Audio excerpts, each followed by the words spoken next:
Hello po. Magandang araw po sa inyong lahat. Ako po pala si Norven Jago. Ako po ay mag-aaral ng Global Reciprocal Colleges sa kurso pong BE-Ed. At ito pong proyektong ito ay para po sa aming subject na TEFL 2. Sana po ay mag-enjoy kayo sa inyong panunood. Maraming salamat po. Magandang araw pong muli at gusto ko pong ibahagi sa inyo ang kwento na ito na tiyak na kapupulutan natin ng aral. Handa na po ba kayo makinig? Sige po, ituloy natin. Ang kwento natin ngayon ay pinamagatang Ang Kamatis ni Peles. Kwento ni Virgilio S. Almario at ginuhit ni Renato Gamos. Sawa na si Peles sa araw-araw na pagliliwaliw at maghapong paglilibot kahit walang makain. Kaya naisip niyang magpatulo ng pawis at gamitin naman ang lakas at bisig. Napadaan siya sa bukid ni Hugong Langgam at humanga siya sa ganda ng tanim ng halaman. Ang ganda naman ng tanim mo, bati niya kay Hugo. Ano ba ang iyong sikreto?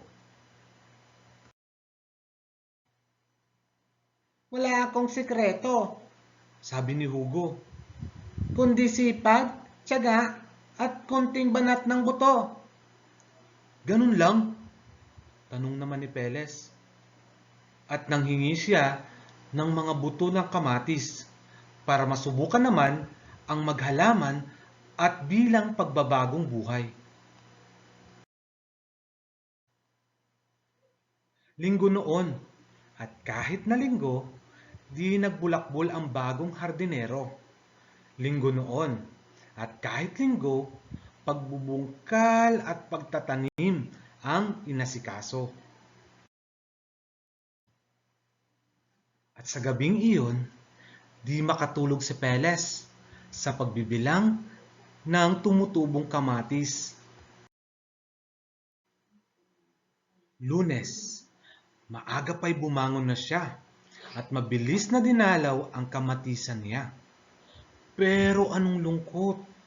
Sa lupang malambot, wala ni isang sumipling na sungot. Halos maiyak siyang nagsumbong kay Hugo. Pero tumawa si Hugo at ang sabi, huwag kang apurado. Talagang ang magtanim ng kamatis ay di biro. Konting dilig pa at tiyak na tanim mo'y tutubo. Martes, matapos magdilig si Peles, maghapon siya nagbantay sa tanim na kamatis. Sa gabi, nagsindi pa ng maraming kandila para daw hindi matakot sa dilim ang mga punla. Miyerkules, matapos magbudbud ng pataba, inimbita ni Peles ang kabarkadang mga palaka. At kahit umuulan, maghapon silang umawit para daw sumigla ang mga punlang kamatis. Huwebes, matapos magbunot ng tumutubong damo, nagdala si Peles ng maraming libro at maghapon siyang nagbasa ng kwento at tula para daw hindi malungkot ang mga punla. Biyernes, matapos magdilig at magdamo si Peles, maghapon uli siyang tumula, sumayaw at tumawit. Naglagay pa siya ng kumot na pantabing para daw hindi mainitan ang kanyang tanim. Sabado, laking tuwa ni Peles nang makita ang tumutubong mga kamatis. Ilang araw pa ang lumipas. Mga kamatis ni Peles ay lumaki at namulaklak. Pare, ang lulusog ng kamatis mo, ang bati kay Peles nang dumalaw na si Hugo. Oo nga, sabi ni Peles na balot ng kumot. Pero sakit at tubo naman ang aking inabot.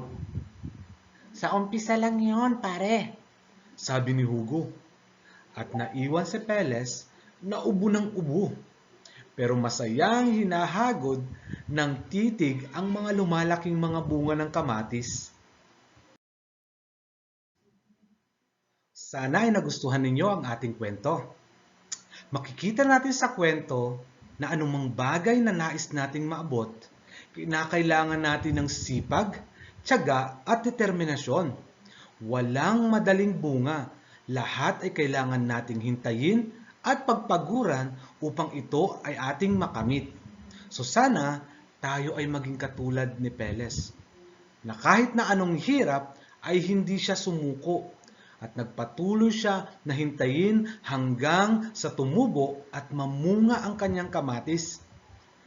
Maraming salamat po sa inyong pakikinig. Paalam!